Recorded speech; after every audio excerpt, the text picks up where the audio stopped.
Assalamualaikum warahmatullahi wabarakatuh.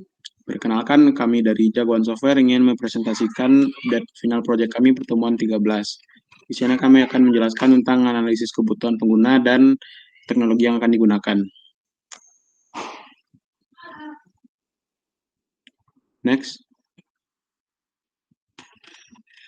Teknologi yang kami gunakan itu adalah untuk mendukung performa yang tinggi dan skalabilitas, kami menggunakan REST API untuk back-end-nya, React TypeScript buat front-end, dan PostgreSQL untuk database. Kenapa kami menggunakan teknologi tersebut?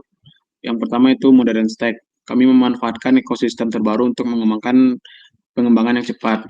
Kenapa kami menggunakan TypeScript? Karena TypeScript merupakan type safety yang akan mengurangi bug ketika saat runtime.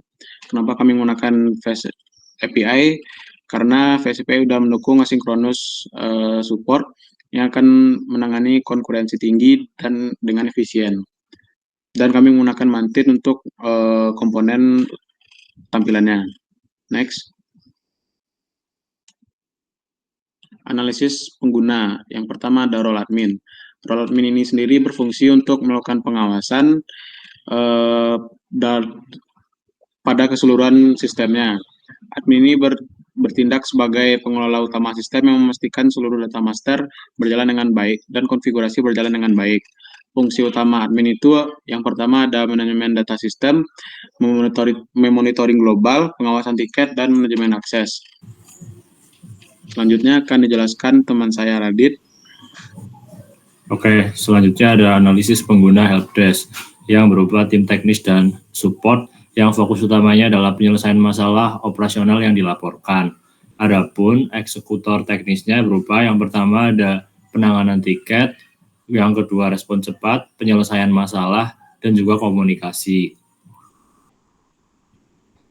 Selanjutnya ada analisis pengguna supervisor yang berupa supervisi dan juga delegasi yang memiliki wewenang lebih tinggi dibandingkan helpdesk untuk memastikan SLA terpenuhi melalui distribusi tugas yang efektif. Adapun kewenangan khususnya yakni ada akses global tiket, fitur assignment, kontrol kualitas, dan juga audit kinerja.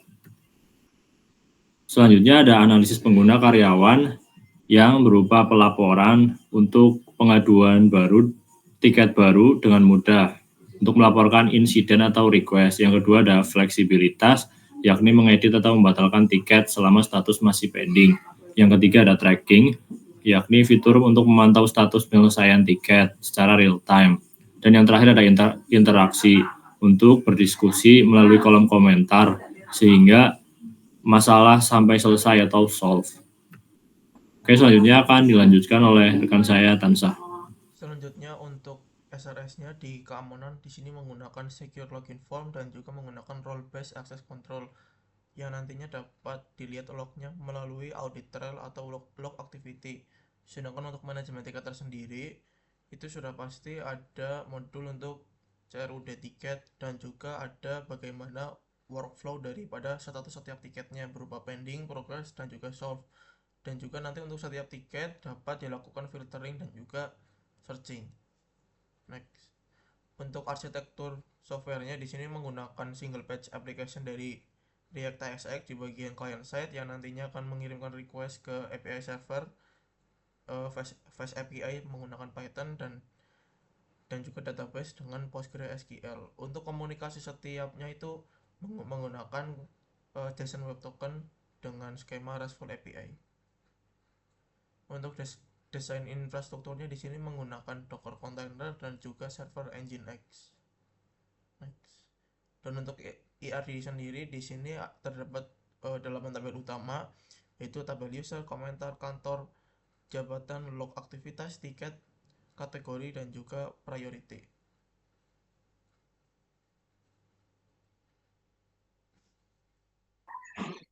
Baik, selanjutnya ada sequence diagram dari modul administrasi data. Di sini dapat diakses oleh admin untuk memanage data master seperti user, prioritas, kantor, kategori, office, dan lain sebagainya.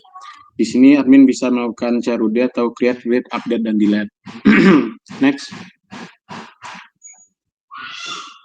Yang kedua ada modul pengelolaan tiket. Ini bisa yang pertama ada fitur create. Ini hanya bisa diakses oleh karyawan. Yang kedua ada delete dan delete tiket. Edit dan delete tiket ini hanya bisa diakses oleh karyawan juga.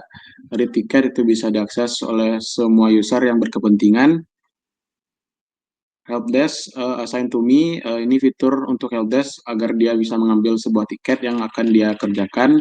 Selanjutnya ada helpdesk supervisor yang bisa menolak ataupun menerima tiket itu sendiri. Perubahan status lanjutan itu dari tiket yang awalnya in progress menjadi resolve atau close.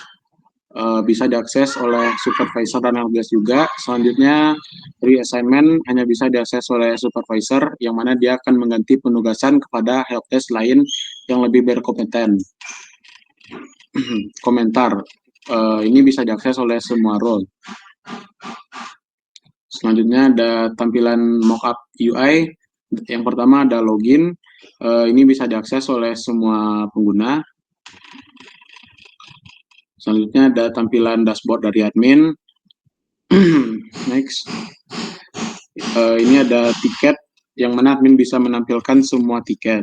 Next, ini adalah halaman manajemen metadata seperti yang saya sebutkan tadi, seperti user, position, office, prioritas, dan kategori. Next, ini halaman log activity. Admin bisa melihat semua aktivitas yang terjadi dalam website ini. Next, dan ini adalah detail dari aktivitas tersebut. Ini halaman dari expired tiket yang mana tiket tersebut melebihi service level agreement, baik itu melebihi SLA response time maupun SLA resolution time. Dan ini tampilan dari dashboard supervisor. Next, ini tampilan dari detail tiket pada supervisor yang mana nanti akan ada tombol untuk memilih helpdesk yang akan ditugaskan. Ini dashboard dari helpdesk. Next, ini dalam halaman tiket itu sendiri, helpdesk akan terdapat 2 tab, yang mana tab pertama itu adalah assign tiket, yang unassigned tiket, yang mana itu menampilkan daftar tiket yang belum diassign oleh helpdesk manapun, yang mana ketika diklik tombol tag tiket, dia akan menampilkan modal atau pop-up. Next, dia akan menampilkan modal atau pop-up untuk mengambil tiket itu sendiri. Selanjutnya ada tab kedua, itu my ticket, tiket yang sudah diassign untuk diri dia sendiri. Next, dan ini tampilan dashboard karyawan. Next, dan ini tampilan dari tiket karyawan. Next, ini pembuatan tiket itu sendiri menggunakan modal atau pop-up. Next, dan ini merupakan detail tiket dari halaman detail tiket pada karyawan. Sekian hasil presentasi kami. Jika ada kesalahan mohon dimaafkan. Kalau ada pertanyaan silakan ditanyakan pada kolom komentar di bawah. Sekian, assalamualaikum warahmatullahi wabarakatuh.